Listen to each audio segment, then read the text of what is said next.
Dr. Adaku Joseph Orukurirwa reri nagera mu masitura akabanza kushaba livu atakabuzire konka bakija kutangara bwa nyuma y'abekaye nabo kwija ahirwariro bari kumuronda.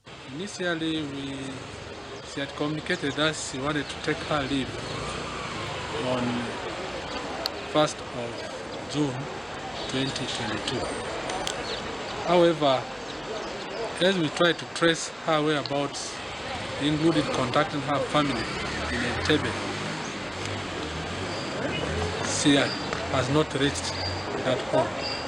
Okurigirira hal Dr. Adaku masitura akozire kumara emyaka mushanja ahirwariro kandi atwire ataterire kurungi omu mutwe gwe kandi obwire bwingi abire nakira kusharira na kimwe.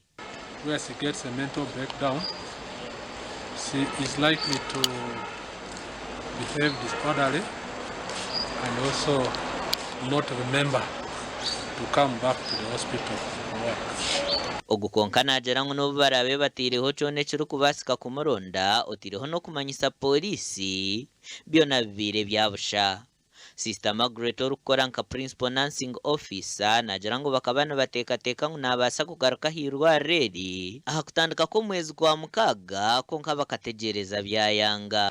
Kulengera hano hari tukamutungira kandi turente erihango okwezi okuraho kwa mukaaga ngo ubundi ariki ikatwahika mu buri kwezi kumenya kiri tukatungira so ntusaba kurara mu kiyamba omuntu okubaraba omuntu wena wakumanya nanjara.